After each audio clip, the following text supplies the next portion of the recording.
ان الحمد لله نحمده ونستعينه ونستغفره ونعوذ بالله من شرور انفسنا ومن سيئات اعمالنا من يهده الله فلا مضل له ومن يضلل فلا هادي له واشهد ان لا اله الا الله وحده لا شريك له واشهد ان محمدا عبده ورسوله اما بعد فان خير الحديث كتاب الله وخير الهدي هدي محمد صلى الله عليه واله وسلم وشر الامور محدثاتها وكل محدثة بدعة وكل بدعة ضلالة وكل ضلالة في النار.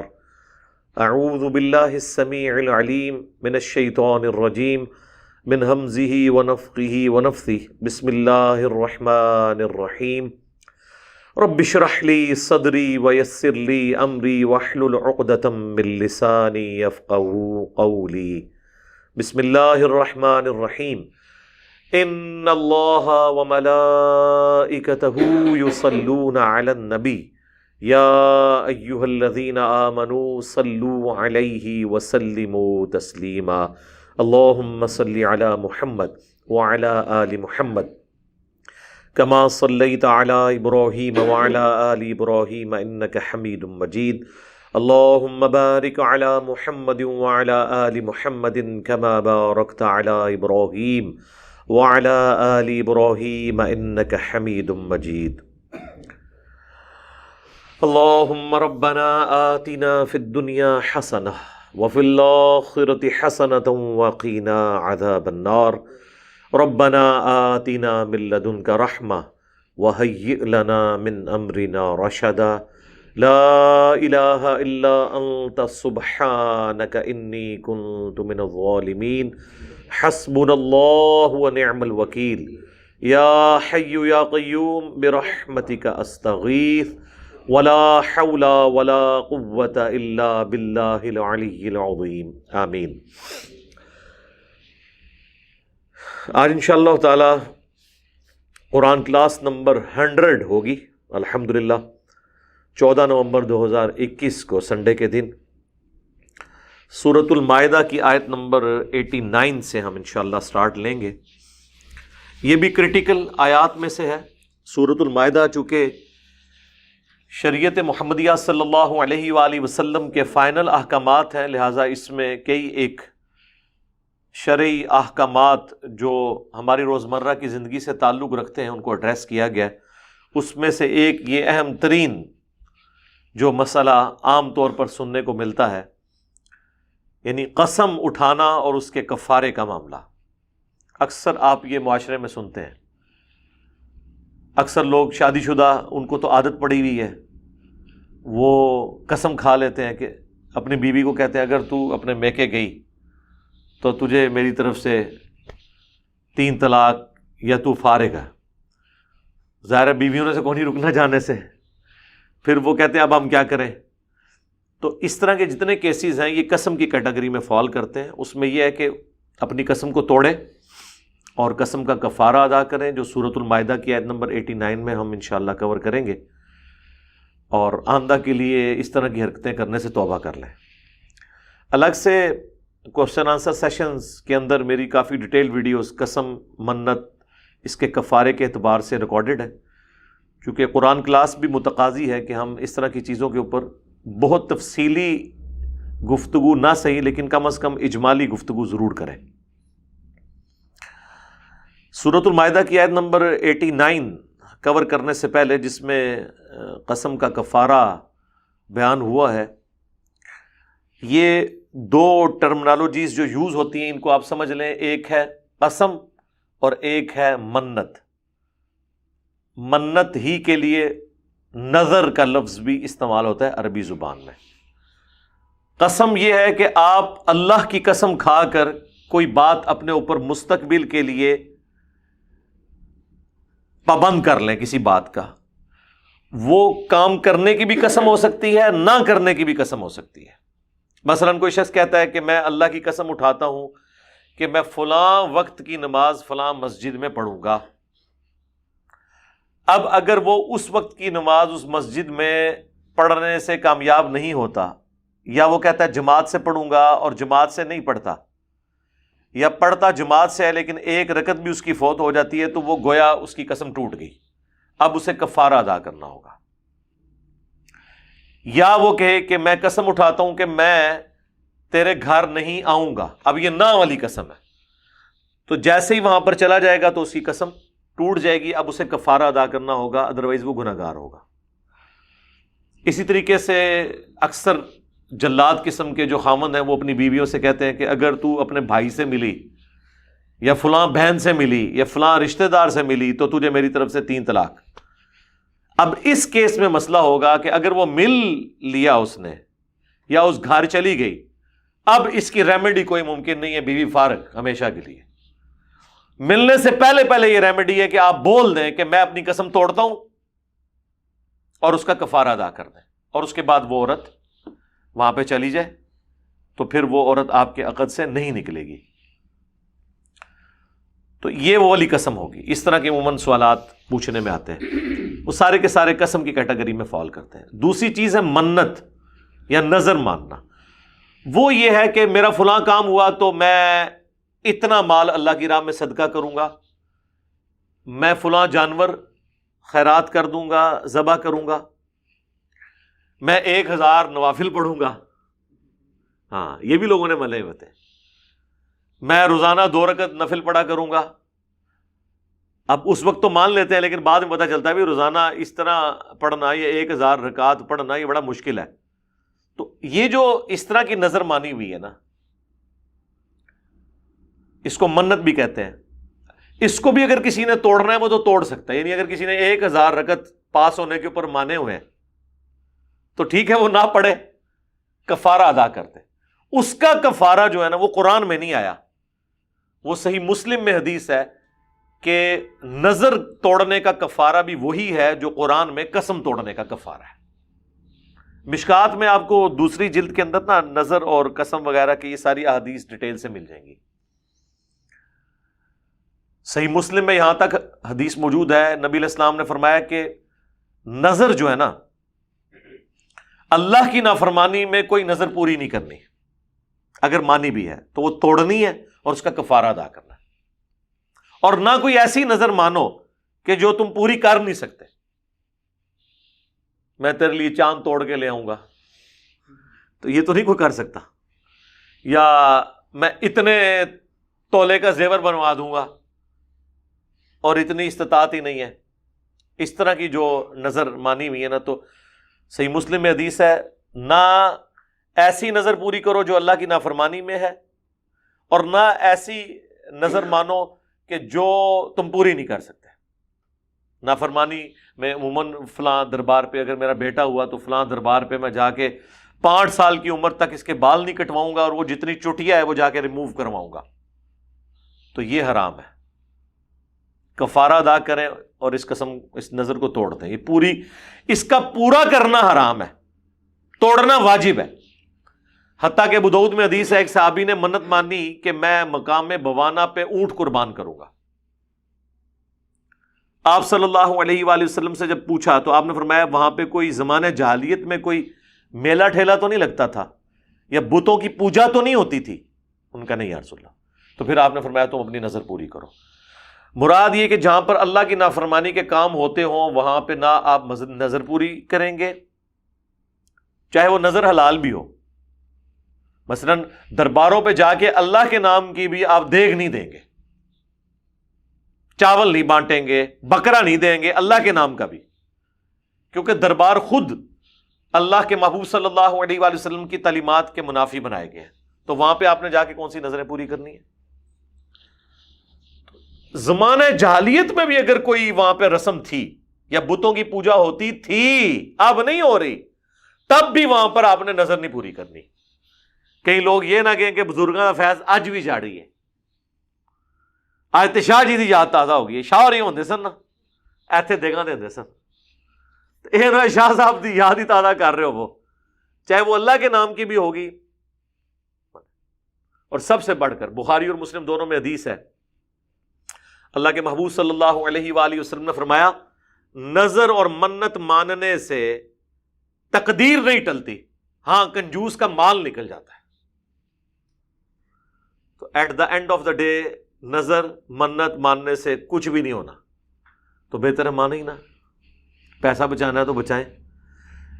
تقدیر میں لکھی ہوئی جو تکلیف ہیں ان سے بچنے کا صرف ایک ہی ذریعہ ہے، وہ ہے دعا کرنا یا کسی کی دعا لینا. ایک روایت ہے صدقہ تقدیر کو ٹال دیتا ہے، وہ بھی ضعیف ہے. اصل چیز جو ہے بخاری مسلم میں ہے کہ اگر کوئی شخص چاہتا ہے کہ اس کے رزق میں برکت ہو جائے اور اس کی عمر لمبی دراز کر دی جائے تو اپنے رشتہ داروں کے ساتھ حسن سلوک کرے. یہ حدیث بخاری مسلم دونوں میں ہے. رشتہ داروں کے ساتھ جو سب سے مشکل کام ہے، دوسروں کے ساتھ کرنا آسان ہے، رشتہ داروں سے کرنا مشکل ہو جاتا ہے کیونکہ جیلسی فیکٹر آ جاتا ہے وہاں پہ. تو یہ ایک ذریعہ ہے کہ آپ تقدیر میں لکھی ہوئی تکلیف، اور ظاہر ہے کہ اس سے بھی وہی تکلیف ٹلیں گی جن کا ٹلنا اللہ نے اس کے ساتھ جوڑا ہوا ہے. اور جس تکلیف کو اللہ نے پکا آپ کے ساتھ مقدر کر دیا ہے اس کو نہ کوئی دعا ٹال سکتی ہے نہ کوئی صدقہ ٹال سکتا ہے. وہ آپ کی قسمت ڈیسٹنی کا حصہ ہے، وہ آپ کی آزمائش کا حصہ ہے. جیسا کہ حسین ابن علی کی شہادت، ابو ذر غفاری کی غریب الوطنی، یہ ڈیسٹنی ہے، اس کو کوئی نہیں ٹال سکتا. اس کو تو اللہ کے نبی نے دعا کر کے نہیں کہا کہ یہ اللہ ٹال دیا جائے. یہ وہ آزمائشیں جو وَلَنَبْلُوَنَّكُمْ بِشَيْءٍ مِّنَ الْخَوْفِ وَالْجُوعِ وَنَقْصٍ مِّنَ الْأَمْوَالِ وَالْأَنفُسِ وَالثَّمَرَاتِ کے تحت ہے. اب قسم کی طرف واپس آ جائیں. قسم کا کفارہ بھی وہی ہے جو اس میں سورۃ المائدہ کی آیت نمبر 89 میں آ رہا ہے، اور نظر توڑنے کا بھی، قسم توڑنے کا بھی. قسم کے بارے میں بخاری مسلم میں حدیث ہے، اللہ کے محبوب صلی اللہ علیہ وآلہ وسلم نے فرمایا کہ بعض اوقات میں کسی معاملے میں قسم کھا لیتا ہوں کہ فلاں شخص کو مال غنیمت میں مال نہیں دوں گا، بعد میں مجھے احساس ہوتا ہے کہ نہیں یار میں نے یہ غلط قسم کھائی ہے، یا وہ حقدار ہے، یا وقتی غصہ تھا، میں اپنا قسم کو توڑ کے اس کا کفارہ ادا کر دوں گا اور میں اسے وہ مال دے دوں گا. اور حضور ایسے کرتے تھے. تو قسم توڑنا ضرورت پڑنے پر یہ سنت ہے. بخاری مسلم میں حدیث ہے، اللہ کے محبوب صلی اللہ علیہ وآلہ وسلم نے فرمایا اپنے آباء و اجداد کی قسمیں نہ کھاؤ، ماں باپ کی قسمیں نہ کھاؤ. قسم کھانی ہے تو صرف اللہ کی کھاؤ یا خاموش رہو. تو اگر کوئی شخص غیر اللہ کی قسم کھائے گا نا، وہ قسم اسٹیبلش ہی نہیں ہوگی. اکثر کہتے ہیں نا منو میری ماں دی قسم، منو میرے بچیاں دی قسم، تو سمجھ لیں وہ قسم ہے ہی کوئی نہیں ہے، وہ ہے بھی جھوٹا ہے قسم پہ کھانا جائے، وہ قسم تو کھا ہی کوئی نہیں رہ رہا. ٹھیک ہے نا، وہ قسم نہیں ہوگی. جامعہ ترمذی میں حدیث ہے کہ جس نے غیر اللہ کے نام کی قسم کھائی اس نے شرک کیا. یہ وہ شرک جلی نہیں لیکن چھوٹے والا شرک ہے. جس طرح کہ مسند احمد میں حدیث ہے جس نے دکھلاوے کے لیے روزہ رکھا شرک کیا، جس نے دکھلاوے کے لیے نماز پڑھی شرک کیا، جس نے دکھلاوے کے لیے صدقہ کیا اس نے شرک کیا. یعنی وہ چھوٹا شرک، ریاکاری. یہ بھی وہ والا. تو آپ کھا نہیں سکتے اس طرح کی قسم. کوئی شخص یہ قسم کھائے کہ جی میں نبی صلی اللہ علیہ وآلہ وسلم کی قسم بھی آپ نہیں کھا سکتے. قرآن کی قسم جو ہے نا یہ کھائی جا سکتی ہے جواز کی حد تک، کیونکہ قرآن اللہ کی صفت ہے. قرآن غیر اللہ نہیں ہے اس اعتبار سے، کیونکہ وہ اللہ کی صفت ہے، غیر مخلوق ہے. اللہ کا کلام ہے اور کلام متکلم کی صفت ہوتا ہے. جیسا کوئی کہ مجھے اللہ کی رحمت کی قسم، تو ظاہر ہے اسے کوئی بھی غلط نہیں کہے گا. تو اسی طریقے سے مجھے اللہ کے کلام کی قسم، تو وہ غیر اللہ نہیں ہے، اللہ کی صفت ہے. لیکن پیغمبر جو ہے وہ مخلوق ہے، مخلوق کی قسم نہیں کھا سکتے. تو باقی یہ جو بزرگوں کی قسمیں کھانا، ماں باپ کی قسمیں کھانا، یہ جذباتی ہے. اس چیز کو اسلام میں بالکل پسند نہیں کیا گیا. اور جب غیر اللہ کی قسم ہوگی تو وہ قسم اٹھانا تو گناہ ہے، وہ اسٹیبلش بھی نہیں ہوگی. اس طریقے سے بعض اوقات وہ لوگ کہتے ہیں کہ جی وہ قرآن پہ حلف دے دو، اور بعض لوگ کہتے ہیں نہیں جی نہیں قرآن کو بیچ میں سے نکالو، جی قرآن اس لیے تو نازل نہیں ہوا. بے شک قرآن اس لیے نازل نہیں ہوا، تو قرآن اس لیے بھی تو نازل نہیں ہوا تھا کہ آپ پڑھ پڑھ کے لوگوں کو بخشیں اور قرآن پہ عمل نہ کریں. وہ بھی تو آپ کر رہے ہیں نا. تو جب کبھی اگر کوئی شخص کسی انصاف کے تقاضے کے طور پر آپ سے قرآن پہ ہاتھ رکھنا یا قرآن کی قسم اٹھانا یا قرآن کو سامنے رکھ کے بات کرنا ڈیمانڈ کرے، تو قرآن خود اسی لیے نازل ہوا ہے کہ انصاف کو قائم کیا جائے۔ اب اگر کوئی یہ شخص سمجھتا ہے کہ قرآن پہ ہاتھ رکھو گے تو میں تمہاری بات کا یقین کروں گا، تو یہ کوئی قرآن کی توہین نہیں ہے، وہ قرآن کی اور اللہ کی تعظیم ہی کر رہا ہے، اور اس کو یہ باتیں نہیں کرنی چاہیے، کیونکہ یہ اکثر اوقات جن لوگوں نے جھوٹ بولنا ہوتا ہے نا، وہ اس سے پھر پیچھے ہٹ جاتے ہیں۔ اچھا ان سے اللہ کی قسم اٹھوا لیں، وہ ہلکی اٹھا دیتے ہیں، لیکن قرآن پہ نہیں ہاتھ رکھتے، جی قرآن دی مار پوے گی، اللہ دی مار نہیں پوے گی۔ دیکھیں نا ان لاجیکل باتیں، یعنی قرآن پہ ہاتھ رکھ کے جھوٹ نہیں بولتے، ویسے جھوٹ بول رہے ہیں، تو ویسے جو آپ جھوٹ بول رہے ہیں تو وہ اللہ تعالیٰ گواہ نہیں ہے آپ کے جھوٹ کے اوپر، تو وہ پھر جذباتی۔ اچھا یہ پوری دنیا کی عدالتوں میں ہوتا ہے، آپ چلیں جائیں امریکہ میں، یورپ میں، وہاں پہ بھی اگر آپ مسلم ہیں تو وہ قرآن پہ حلف لیتے ہیں، کرسچن ہیں تو وہ اس پہ بائبل کے اوپر حلف لیتے ہیں، تو وہ اس میں کوئی قرآن کی توہین نہیں ہے۔ لوگ کہتے ہیں نا جی وہ توہین ہو جائے گی، یہ ہو جائے گا، وہ ہو جائے گا، اس طرح کرنے سے کوئی توہین نہیں ہوتی ہے۔ کوئی ڈیمانڈ کرے تو اٹھانے میں کوئی مسئلہ نہیں ہے۔ امام جعفر الصادق بن محمد باقر رحمہ اللہ کے بارے میں ایک بڑا مشہور واقعہ ہے، انہوں نے کسی کو 5 دینار 5 سونے کے سکے قرض دیا تھا، تو جب ڈیمانڈ کیا تو اس نے آگے سے جھوٹ بولا کہ میں نے آپ سے کوئی قرض لیا نہیں ہے۔ تو وہ معاملہ عدالت میں گیا تو قاضی کے سامنے اس نے یہ کہا کہ اگر آپ واقعی سمجھتے ہیں کہ میں نے آپ سے 5 دینار قرض لیا ہے تو آپ اللہ کی قسم اٹھا کے کہیں، اور وہ یہ ایکسپیکٹ کر رہا تھا کہ یہ 5 سکوں کے پیچھے قسم نہیں اٹھائیں گے، اتنی بڑی ہستی ہیں تو میری بھی جان چھوٹ جائے گی۔ لیکن مسئلہ یہاں پہ قسم اٹھانے یا نہ اٹھانے کا نہیں تھا، ان کی کریڈیبلٹی کا مسئلہ تھا۔ خیر انہوں نے اپنی کریڈیبلٹی کا مسئلہ بھی نہیں سمجھا، انہوں نے کہا میں اللہ کی قسم اٹھاتا ہوں تو نے 5 دینار مجھ سے لیے، تو جب اس کی ڈیمانڈ تھی قسم اٹھائیں تو میں مان لوں گا۔ انہوں نے وہ اٹھائی تو وہ پھر دوسری طرف چل پڑا، کہتے جی آپ نے 5 سکوں کے پیچھے قسم اٹھائی، تو انہوں نے کہا میں نے اگر میری قسم اٹھانے سے تو 5 حرام کے سکے کھانے سے بچ گیا تو میں نے تو تیری آخرت بچائی ہے، باقی میں نے قرضہ تجھے اللہ کے لیے معاف کیا۔ لیکن یہ پورا ایپیسوڈ کرنے کے بعد تاکہ وہ سانپ بھی مر جائے اور لاٹھی بھی بچ جائے، تو یہ بھی ایک سمجھانے کا طریقہ۔ جس طرح ہم لوگوں کو کہتے ہیں کہ آپ لوگوں کو یہ ڈائریکٹ نہ بتایا کریں کہ آپ کے بابے نے یہ کام ڈالا ہے، آپ ویسے کہا کریں اگر کوئی بابا یہ کرے، فتویٰ پہلے لے لیں بعد میں کہ تواڈی جے۔ یا اس سے بھی اچھا طریقہ ہے کہ اگر بریلوی کو منوانا ہے تو آپ دیوبندیوں کی طرف اس سارے غلاظت کو منسوب کر کے اور کہیں ایسا دیوبندیوں نے ایک بزرگ ہے انہوں نے اے لکھا جائے، تواڈا کیا خیال ہے؟ تو تواڈا کیا خیال ہے وہ کہ کہن گے اس خیال میں اتنی ساری گالیاں ایڈ کر کے وہ آپ کو واپس کریں گے، ان کو کہیں گے یہ گالاں جڑی ایڈ کی نے تواڈے بزرگ نے کیا، ٹھیک ہے۔ تو یہ حکمت ہوتی ہے۔ حلال و حرام کا معاملہ بڑا سینسٹیو ہے، تو قسم کے اعتبار سے بھی یہ ساری چیزیں، تو قسم میرا خیال ہے یہ سارے مسائل پتہ ہونے چاہیے، خصوصاً شادی شدہ لوگوں کو، ان کو بڑے جذبات آ جاتے ہیں، غیر شادی شدہ لوگوں کو تو بڑا کم ہی قسم اٹھانے کا موقع ملتا ہے۔ سچی قسم بھی اگر کوئی اٹھاتا ہے نا کاروبار میں، تو بخاری کی حدیث ہے کہ مال تو بک جائے گا لیکن برکت اٹھ جائے گی، لیکن اس قسم کا کفارہ نہیں ہوگا جو قسم آپ ویسے کھاتے ہیں، جب تک کہ کوئی وائلیشن اس اعتبار سے نہ ہو رہی ہو مستقبل کی۔ مثلا کوئی شخص کہتا ہے نا کہ اللہ کی قسم مجھے یہ چیز اتنی خرید پڑی ہے، تو اس نے کوئی مستقبل کے کسی واقعے کی طرف اپنے اوپر بائنڈنگ نہیں کی ہے، بلکہ اس نے ایک جھوٹ بولا ہے قسم اٹھا کر، تو اس کیس میں قسم کا کفارہ نہیں ہوگا، بلکہ یہ جھوٹ بولنا ہے جو اس سے بھی بڑا گناہ حرام ہے، اس پہ توبہ واجب ہوگی۔ قسم یہ ہوگا کہ کوئی شخص یہ کہ میں یوں کروں گا اور وہ اس کے الٹ کر دے، یا میں یوں نہیں کروں گا اور وہ کر گزرے۔ قسم کا بنیادی رول ہے مستقبل کے ساتھ۔ ماضی کے کسی قصے پہ کوئی کہتا ہے نا کہ اللہ کی قسم یہ ایکسیڈنٹ میں نے نہیں کیا تھا، اور وہ جھوٹ بول رہا ہے اسی نے کیا ہوا تھا، تو یہ قسم کوئی ہوئی نہیں ہے، یہ صرف اس نے اپنے جملے میں وزن پیدا کرنے کے لیے اللہ کا نام یوز کیا ہے، جو قسم توڑنے سے بھی بڑا گناہ ہے۔ اس نے اللہ کو بیچ میں ڈال کے جھوٹ بولا ہے، تو اس پہ توبہ کرے گا، کفارہ کوئی نہیں ہوگا. تو قسم مستقبل سے تعلق رکھتی ہے، یہ اس میں سب سے امپورٹنٹ نقطہ ہے. اب آ جائیں آپ قسم کے کفارے کی طرف. دیکھ لیں جی 25 منٹ گزر گئے ہیں، ابھی آیت شروع نہیں ہوئی.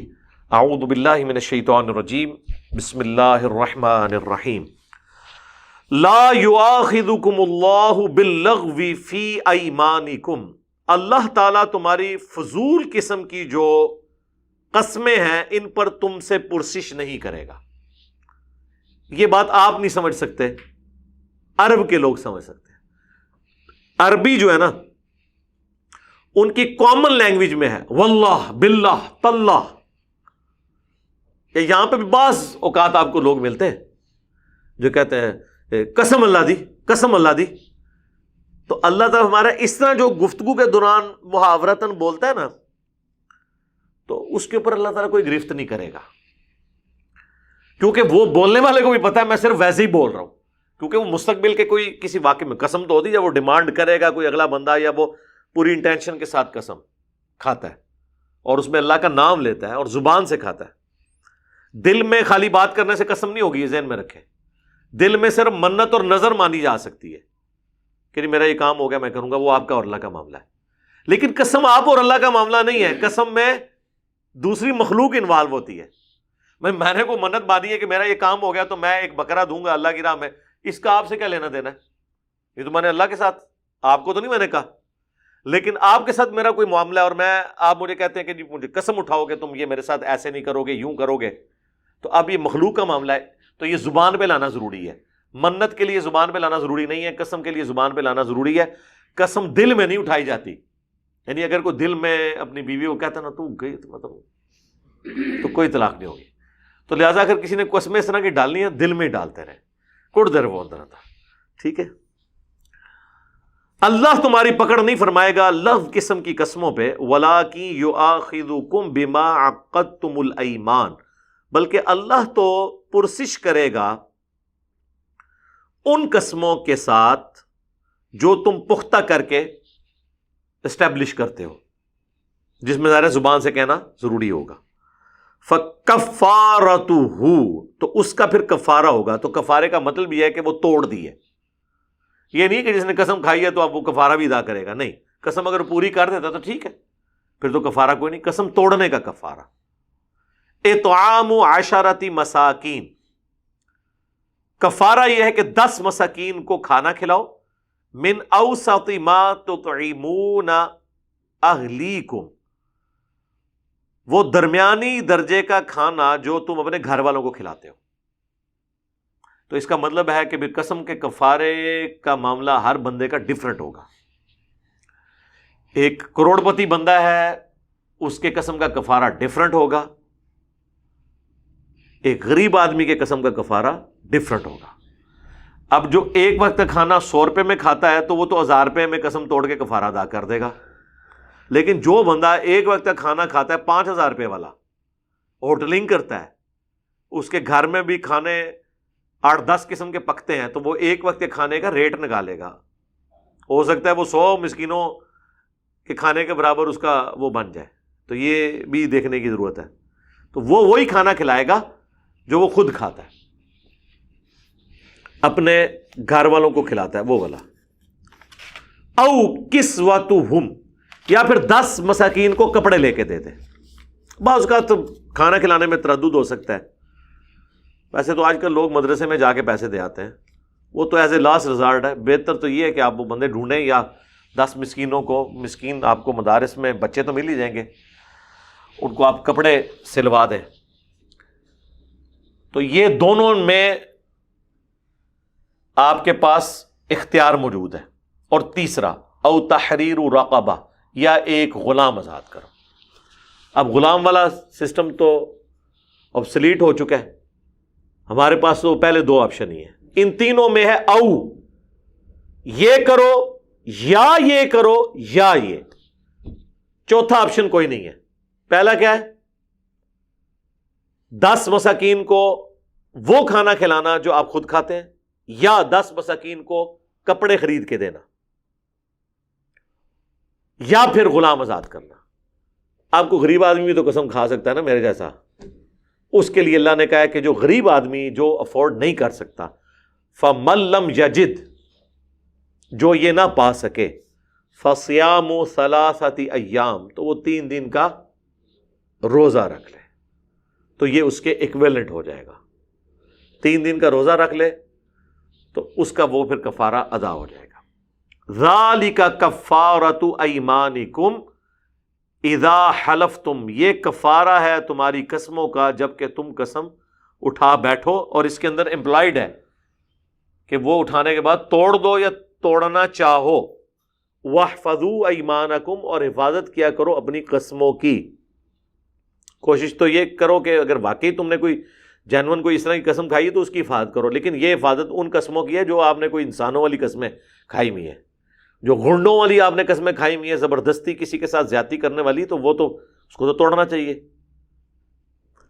کذالک یبین اللہ لکم آیاتہ، بالکل اس طریقے سے اللہ تعالیٰ اپنی آیات کو کھول کھول کر بیان کرتا ہے، لعلکم تشکرون، تاکہ تم شکر گزاری کی روش اختیار کر سکو۔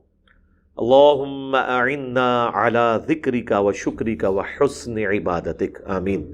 سبحان اللہ و بحمدہ سبحان اللہ العظیم، آمین۔ یہ دیکھ لیں کتنی لمبی آیت تھی، سورۃ المائدہ کی آیت نمبر 89، لیکن ظاہر ہے اس میں ایک بہت اہم ہماری ایک معاشرتی ایشو کو، اس کا جو ایک ایسا پہلو جس سے کسی کو بھی واسطہ پڑ سکتا ہے، وہ ڈیٹیل کے ساتھ بیان ہوا ہے۔ اب اگلی چند آیات جو ہیں وہ شراب کی حرمت سے متعلق ہیں، یہ فائنل احکام ہے، چونکہ سورۃ المائدہ میں شریعت محمدیہ صلی اللہ علیہ وآلہ وسلم کے فائنل احکام آیا، لہٰذا آپ یہاں پہ دیکھیں گے کہ شراب جو 4 سٹیجز کے اندر اللہ تعالیٰ نے آہستہ آہستہ آہستہ اس پہ گرفت کی، یہ فائنل سٹیج تھی جس میں آ کے مکمل طور پہ حرام کر دیا گیا، جوئے کو حرام کر دیا گیا۔ آیت نمبر 90 سورۃ المائدہ، یا ایھا الذین آمنوا، اے اہل ایمان، انما الخمر والمیسر، یہ جو شراب ہے، خمر اور جوا، والانصاب اور بت، والازلام اور جوئے کے تیر، ظاہر ہے وہ آج کل وہ تیر آج تک چل رہے ہیں، وہ گھماتے بھی رہتے ہیں وہ کسینوں کے اندر وہ سارے معاملات۔ رجس من عمل الشیطان، یہ تو سوائے اس کے کچھ نہیں ہے کہ شیطان کی جو ناپاکی ہے نا اعمال کی، ان میں سے ہے۔ ظاہر شیطانی اعمال ہیں تو حرام ہے، ظاہر ہے جب شیطانی اعمال کہہ دیا تو پھر پیچھے حرام کا لفظ بولنا ضروری نہیں ہے، حرام ہو گیا۔ باقی آپ تفصیل حدیث میں دیکھیں تو جامعہ ترمذی میں بڑی تفصیل حدیث ہے کہ شراب نکالنے والے پر، نکلوانے والے پر، اسے لاد کر کسی سواری پر لے جانے والے پر، لوڈنگ کرنے والے پر، ان لوڈنگ کرنے والے پر، پینے والے پر، پلانے والے پر، وہ 10 قسم کے لوگ ہیں جن پہ اللہ کے نبی علیہ السلام نے لعنت فرمائی ہے۔ اور شراب تو ظاہر ایک مین چیز ہے نا، وہ صحیح مسلم میں نشہ آور چیزوں کے لیے بھی وہ ساری حدیثیں اپلائی ہوتی ہیں، یہ الگ سے ایک ٹاپک ہے۔ پھر اس کے اوپر حدود ہیں، شراب پینے والے کے لیے کیا اس کے اوپر تعزیر لگائی جائے گی، وہ الگ سے ایک ٹاپک ہے۔ فاجتنبوہ، پس بچ جاؤ اس سے، لعلکم تفلحون، تاکہ تم فلاح پا سکو۔ انما یرید الشیطان ان یوقع بینکم، شیطان تو صرف یہی چاہتا ہے کہ وہ اس کے ذریعے تمہارے درمیان بینکم العداوۃ والبغضاء، دشمنی اور بغض ڈال دے، فی الخمر والمیسر، شراب اور جوئے کے ذریعے۔ کتنی انٹلیکچوئل بات ہے کہ شیطان اس کے ذریعے کیا کروانا چاہتا ہے؟ دشمنی۔ ظاہر ہے جوا ایک بندہ بار بار ہار رہا ہے، جس سے ہار رہا ہے اس کے لیے دشمنی نہیں آئے گی، قتل نہیں ہو جاتے اور مخبریاں کر کے چھاپے نہیں ڈلوا دیتے، دشمنی میں ڈلواتے ہیں نا۔ اور شراب میں بھی یہی ہے، شراب پیے ہوئے بندے کو تو ہوش ہی نہیں ہے، وہ بکواس کرے گا۔ بعض اوقات انسان بڑے کوئی تلخ موڈ میں بیٹھا ہوتا ہے اور اس کا قریبی دوست جس نے نشہ کیا ہوا ہے اس کو کوئی گالی نکال دے، ہو سکتا ہے اس کو فائر ہی مار دے۔ تو دل میں نفرت ان دو چیزوں کی وجہ سے آ جاتی ہے، شراب اور جوئے کی وجہ سے. اور یہ دو کام وہ لوگ کرتے ہیں، وہ کامن ہے یہ کام کرنے والے لوگ، یہ کامن کام ہے جو ایک طرح کے لوگ کرتے ہیں، جو زندگی کے تلخ حقائق کا سامنا نہیں کر سکتے اور شارٹ کٹ کی تلاش میں رہتے ہیں. جوا کیوں کھیلتا ہے وہ؟ یہ کوئی نشہ تو نہیں ہے، جلد از جلد امیر ہونے کے لیے، پیسہ کمانے کے لیے، تو یعنی شارٹ کٹ. شراب کے کیس میں بھی شارٹ کٹ ہوتا ہے، کیونکہ اس میں آپ محنت نہیں کرتے، آپ خود ہی ٹون ہو جاتے ہیں کہ چلو یار کچھ نہیں، ہم اپنا جہاں نہیں بدل سکتے، اپنے اس جہاں کو بدل نہیں سکتے، تو ہم وکھرے جہاں میں جا کے داخل ہو جائیں. تو شراب پینے والا بندہ بھی، وہ آپ اس طرح سمجھیں کہ جو جوا کھیلنے والا ہے نا، وہ اس کبوتر کی مانند ہے جو بلی کو مارنے کی کوشش کرتا ہے اور بلی کا شکار ہو جاتا ہے. اور شراب پینے والا اس کبوتر کی مانند ہے جو بلی کو مار تو نہیں سکتا لیکن اپنی آنکھیں بند کر لیتا ہے، لیکن بلی پھر بھی آگے اسے دبوچ لے گی. آنکھیں بند کرنے سے بلی نے کبوتر کو معاف تو نہیں کرنا. تو وائس ورسا ہے، اینڈ رزلٹ دونوں کے کیس میں سیم ہی ہے. شراب ہو یا جوا ہو، بٹر فیکٹس آف لائف کو جو لوگ فیس نہیں کر سکتے وہ ان دو چیزوں کا سہارا لیتے ہیں.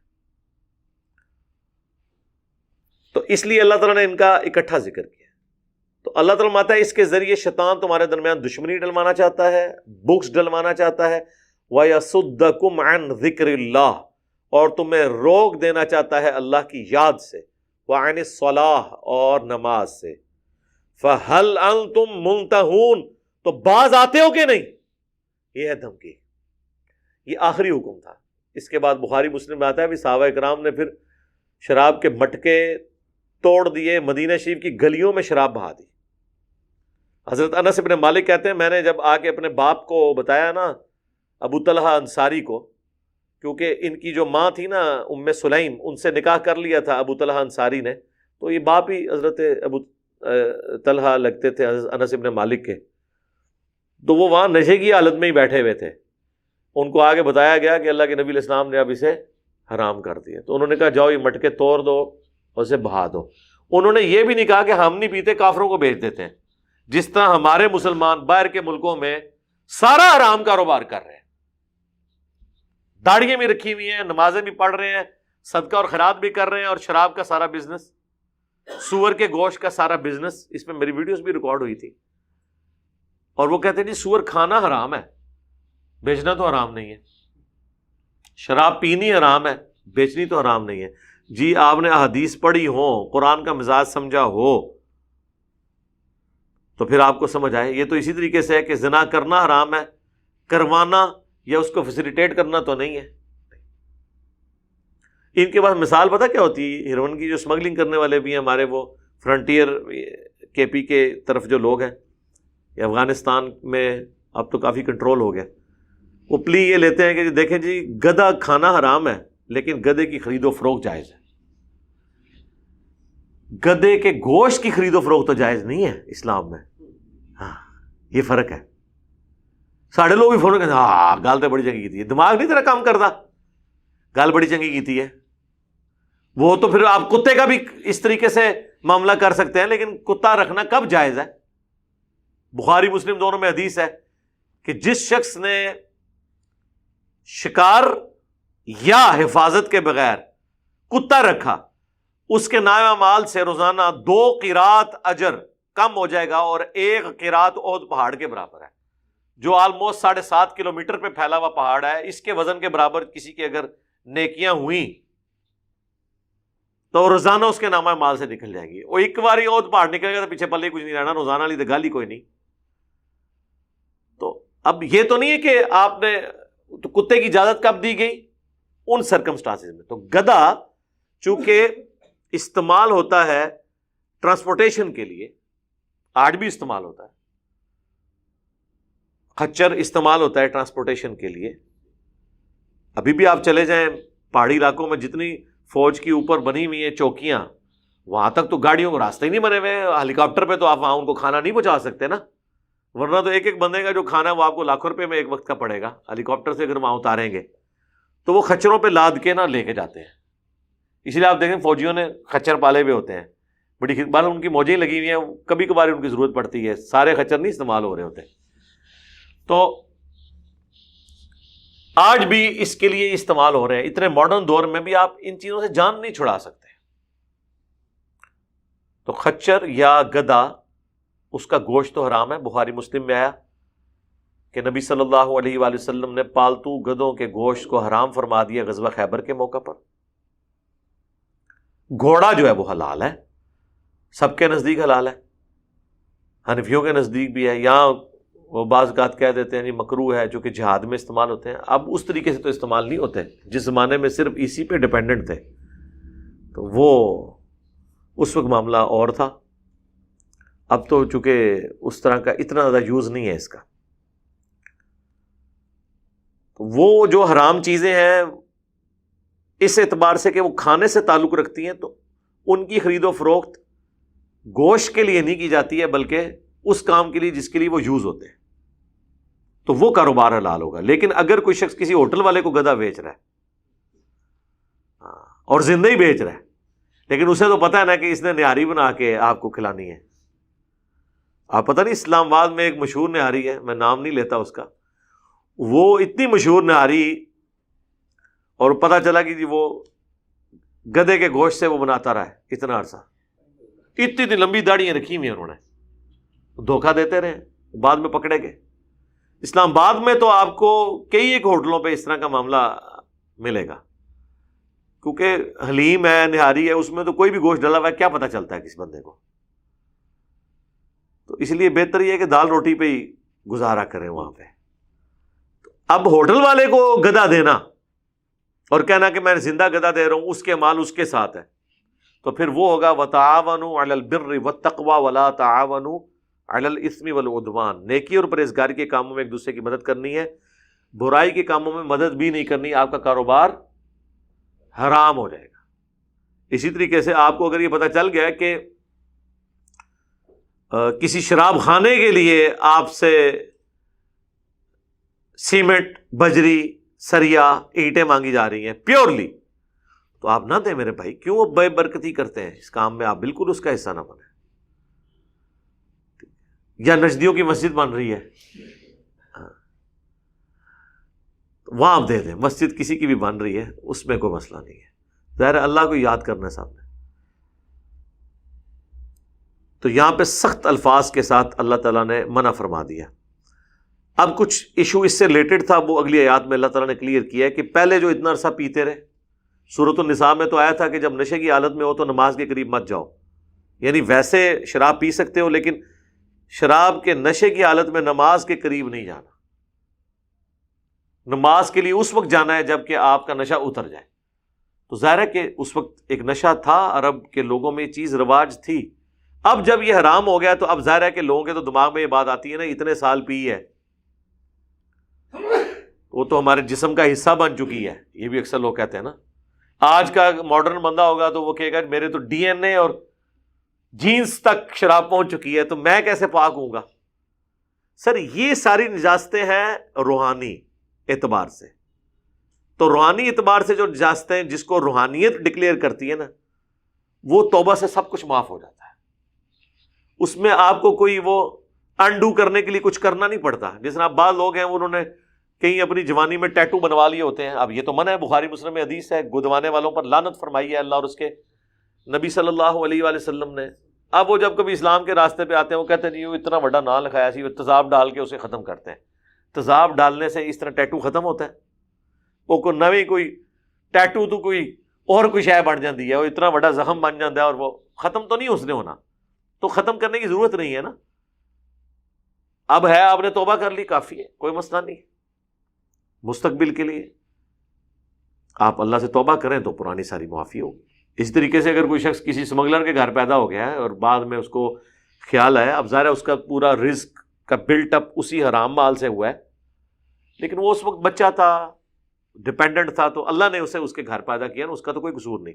جب انڈیپینڈنٹ ہو جائے، اپنا مال کمانا شروع کر دے، پھر وہ سسٹم سے الگ ہو جائے. اب یہ کہ میں بچپن سے ابھی تک حرام مال کھاتا رہوں، وہ آپ پہ اس کا گناہ ہے ہی نہیں ہے. اس کا وبال اس پہ ہے جس نے آپ کو کھلایا. یعنی ماں باپ کے اوپر جنہوں نے برا کام کیا، آپ اس سے آزاد ہیں. آپ اس وقت ہوں گے جب آپ یہ کرنا شروع کر دیں، یا آپ اس پہ قدرت رکھتے تھے کہ آپ اس کے بغیر بھی اپنا معاملہ چلا سکتے تھے اور آپ نے نہیں چلایا. یہ بھی اکثر لوگ سوال پوچھ رہے ہوتے ہیں نا. تو یہ اس کے اندر یہ ساری چیزیں اللہ تعالیٰ نے اس میں کور کی ہیں شراب کے حوالے سے. وَأَطِيعُوا اللَّهَ وَأَطِيعُوا الرَّسُولَ، اور اطاعت کرو اللہ کی اور اطاعت کرو اس کے رسول کی. وَاحْذَرُوا، اور ڈر کے رہا کرو، محتاط رہا کرو. فَإِن تَوَلَّيْتُمْ، اگر تم نے اللہ کے احکامات سے منہ پھیرا، فَاعْلَمُوا أَنَّمَا عَلَىٰ رَسُولِنَا الْبَلَاغُ الْمُبِينُ، تو خوب جان لو ہمارے رسول کے ذمہ سوائے صاف صاف پہنچا دینے کے کوئی چیز نہیں ہے. یعنی نبی صلی اللہ علیہ وآلہ وسلم نے صرف پہنچانا ہے، منوانا نہیں ہے. تو میرا آپ سے ایک معصومانہ سوال ہے، وہ پیغمبر جس کی اللہ نے ڈیوٹی اس کام پہ لگائی ہے کہ اس نے صرف بات پہنچانی ہے، منوانی نہیں ہے، تو میرے آپ کا کام تو کسی صورت منوانے والا ہو ہی نہیں سکتا نا. ہم تو اس پیغمبر کی دعوت کو آگے لے کے چل رہے ہیں نا. لیکن لوگ کہتے ہیں میں گھوٹ کے نا کس طریقے کسی کو ناک بند کر کے اس کے کسی طریقے سے گلے میں اتار دو. نہیں، بات بتائیں، مانتا ہے مانے، نہیں مانتا نہ مانے. ظاہر دکھ تو ہوتا ہے. اللہ کے نبی علیہ السلام بھی قرآن میں کئی جگہ یہ ٹاپک آیا ہے، فَلَعَلَّكَ بَاخِعٌ نَفْسَكَ عَلَىٰ آثَارِهِمْ، قریب ہے کہ تم اپنی جان کو ہلاک کر لو گے اس غم سے کہ یہ لوگ قرآن پر ایمان نہیں لاتے. غم تو ایک دائی کو رہتا ہے، لیکن وہ غم آپ نے اپنے اوپر اتنا حاوی نہیں کرنا کہ آپ دعوت کا کام چھوڑ دیں. یعنی اللہ کے نبی علیہ السلام اگر یہ سوچتے کہ جب تک میرا چچا ابو لہب کلمہ نہیں پڑھتا، میں نے تو گھر سے باہر کسی کو منہ نہیں دکھانا، میں نے کسی کو بات نہیں پہنچانی، کیونکہ باہر مجھے لوگ پھر تانا دیں گے کہ یار تیرا تو چاچا جو ہے وہ کافر ہے. نہیں،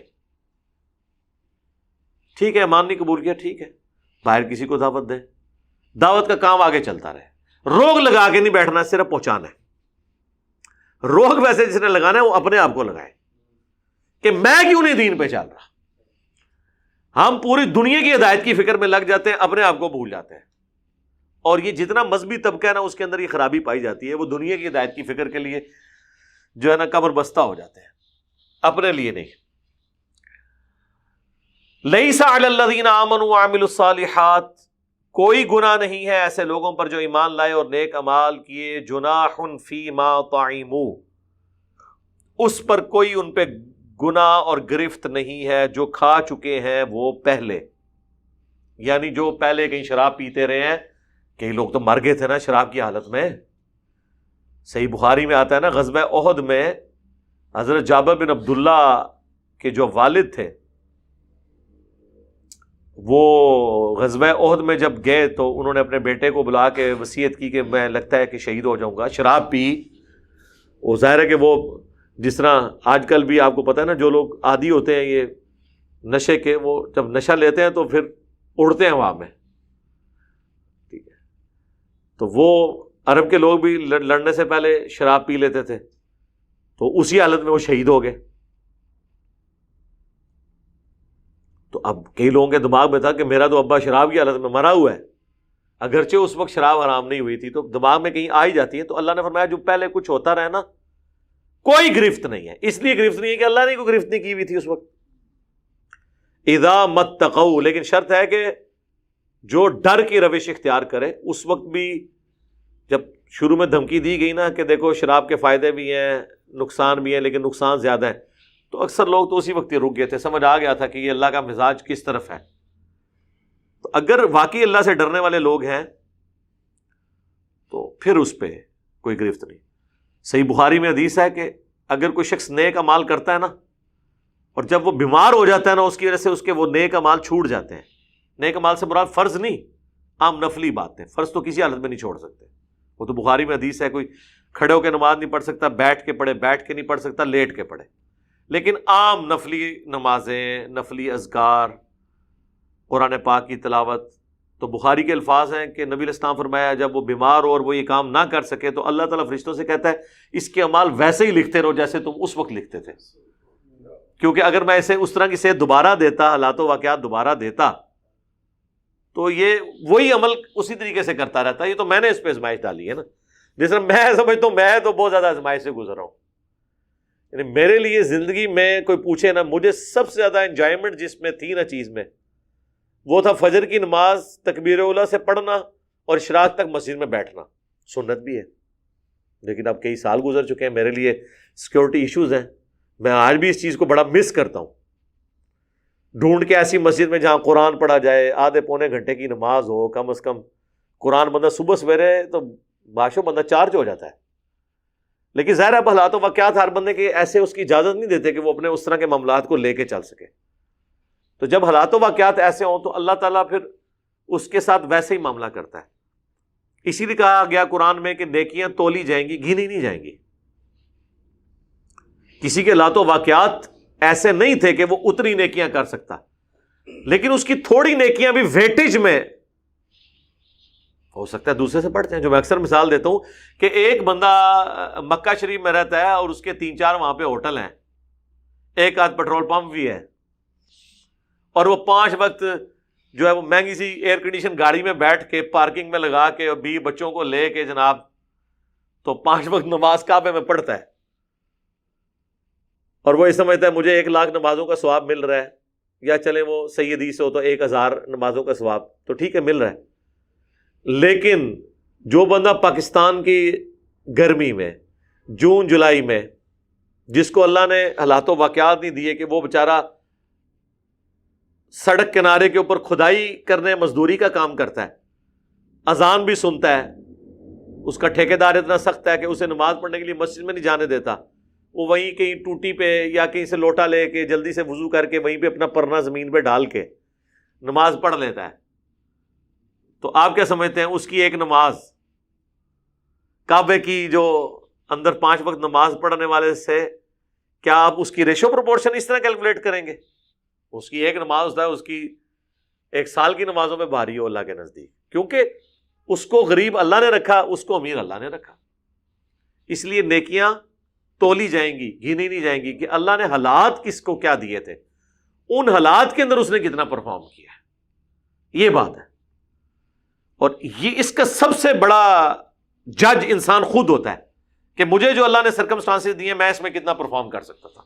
کوئی دوسرا کسی کے بارے میں جج کر ہی نہیں سکتا. یہ ساری مکاریاں جو ہیں وہ انسان لوگوں کو دھوکہ دے سکتا ہے، یا اللہ جج کر سکتا ہے یا وہ بندہ خود اپنے بارے میں جج کر سکتا ہے کہ میں کیا کر رہا ہوں. اور یہ سب سے مشکل کام ہے دنیا کا، اپنے اوپر یہ چیک لگانا کہ میں نے اب اس حالات و واقعات کے اندر میرا اگر دنیا کا نفع ہو تو میں کیا کر لیتا، میں آخرت کے لیے کیا کر رہا ہوں. اب لوگ ہیں، آپ دیکھ لیں ان کے بچے روزانہ ہزاروں روپیہ فاسٹ فوڈ کے اوپر اڑا دیتے ہیں.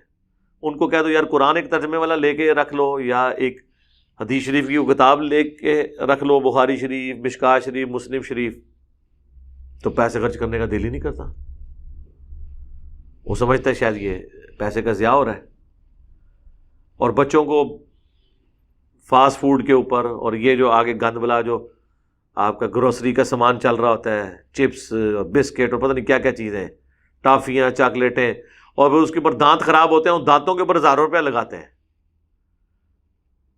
لیکن اللہ کے لیے پیسہ خرچ کرنا، تو پیسہ تو نکل ہی رہا ہے. اللہ کی راہ میں خرچ کرنے سے پیسہ کم نہیں ہوتا، زیادہ ہوتا ہے.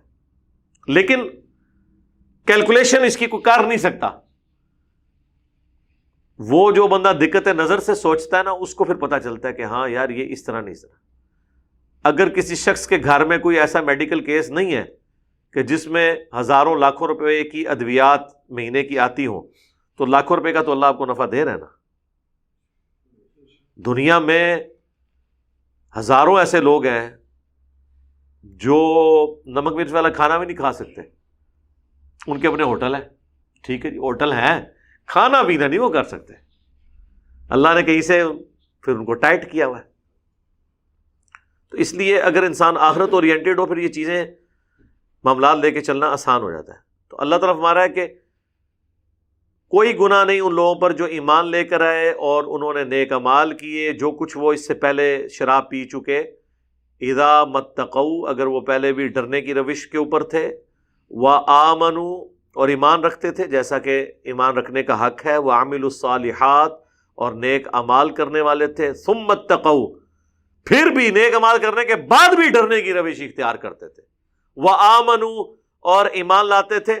ثُمَّ اتَّقَوْا تیسری بار آ گئے, پھر بھی ڈرتے رہتے تھے. وَأَحْسَنُوا اور احسان کی روش اختیار کرتے تھے. اس کی ایکسپلینیشن وہ حدیث جبریل سے ہوتی ہے جو مسلم کی پہلی حدیث ہے کتاب الایمان میں, اور انٹرنیشنل نمبر اس کا 93 ہے, کیونکہ 92 روایتیں مقدمے کی ہیں نا, 93 نمبر ہے. بڑی لمبی. وہ جبرائیل علیہ السلام جو انسانی شکل میں آ کے نبی علیہ السلام سے سوالات کرتے ہیں, وہ بخاری میں بھی ہے, مسلم میں تفصیل کے ساتھ ہے حدیث جبریل.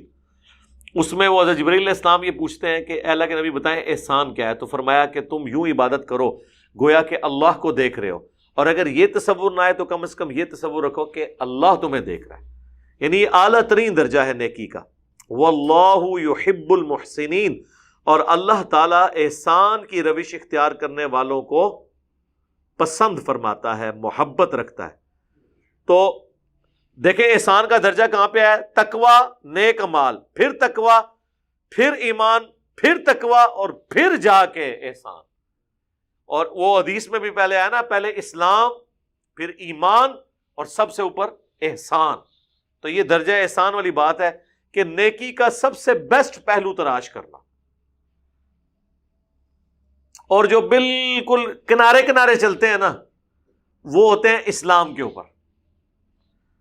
تھوڑے سے اندر ہو کے جو چلتے ہیں وہ ایمان کے اوپر, اور جو بالکل مین موٹر وے پہ چلتے ہیں نا اللہ کی طرف, وہ ہوتے ہیں تقوی کے اعلیٰ ترین درجے احسان کے اوپر. تو یہ تین کیٹیگریز, اور اسی کو صوفیاء نے پھر اپنے لیے استعمال کیا. وہ جب ان سے کہنا تصوف, قرآن و حدیث میں یہ موجود ہے, وہ کہتے ہیں یہ تصوف کی جڑ اس کے اندر موجود ہے, اس آیت میں اور حدیث جبریل میں, کہ احسان اعلیٰ ترین درجہ ہے کہ یوں نماز پڑھو, اللہ کی عبادت یوں کرو گویا کہ تم اللہ کو دیکھ رہے ہو. فزیکلی تو ظاہر ہے کوئی نہیں اللہ کو دیکھ رہا ہوتا, تو وہ اس سے اپنے بابوں کا کہتے ہیں جی وہ اللہ کو دیکھ رہے ہوتے ہیں. تو وہ معنی نہیں ہے, یہ ایک سمجھانے کے معنوں میں, جیسا کہ انسان وہ شخصیت جس سے ڈرتا بھی ہو, اس سے محبت بھی رکھتا ہو, اس کی ناراضگی کا خوف بھی اس کے دل کے اوپر ہو, چاہے وہ دنیا کا کوئی انسان ہو, جس طرح اس کے سامنے پرفارم کرتا ہے نا, تو وہ کوئی غلطی نہیں ہونے دیتا. کیجول ایٹیچیوڈ نہیں اس کا ہوتا. دفتر میں کوئی عجیب و غریب کپڑے پہن کے جاتا ہے تو فجر کی نماز میں یہ اوٹ پٹانگ کپڑے پہن کے لوگ کیوں پہنچے ہوتے ہیں؟ بس یہ اسی طریقے سے جیسے وہ پلاسٹک کی تنکوں والی ٹوپی آپ نے پہنی ہوئی ہے. ایٹ لیسٹ ایسے کپڑے ضرور ہونے چاہیے جو آپ عام حالت میں عام لوگوں کے سامنے پیش ہوتے ہوئے شرمندگی محسوس نہ کریں. اللہ کے سامنے بھی پھر زینت کے ساتھ آنا ہے, جو سورۃ الاعراف میں آیا کہ مساجد میں زینت کے ساتھ آؤ, خوشبو لگا کے, اچھے کپڑے ہوں, ٹھیک ہے, کلف نہیں لگا ہوا, استری نہیں, لیکن کم از کم صاف ستھرے تو ہو نا. اب وہ کام والے کپڑوں میں ہی چلے جانا, جبکہ آپشن بھی موجود ہے, کوئی اتنا مشکل. کام والے کپڑے بھی کوئی ناپاک نہیں ہے, اگر کوئی بندہ ایسا کام جس میں ناپاکی انوالو نہیں ہے, لیکن جب آپ پبلک میں جا کے کھڑے ہوتے ہیں تو آپ کو خود بھی فیل آتی ہے, اور پھر ساتھ والے بھی گن کھائیں گے. حتیٰ کہ ابو داؤد میں حدیث ہے, ابن عباس کہتے ہیں کہ جب یہ مسلمانوں پہ وسعت نہیں تھی تو اللہ کے نبی نے حکم دیا ہوا تھا کہ کوئی شخص بھی جمعے والے دن غسل کے بغیر نہیں آئے گا, اور اسی کانٹیکسٹ میں بخاری مسلم میں حدیث ہے کہ جمعے کا غسل ہر مسلمان پر واجب ہے.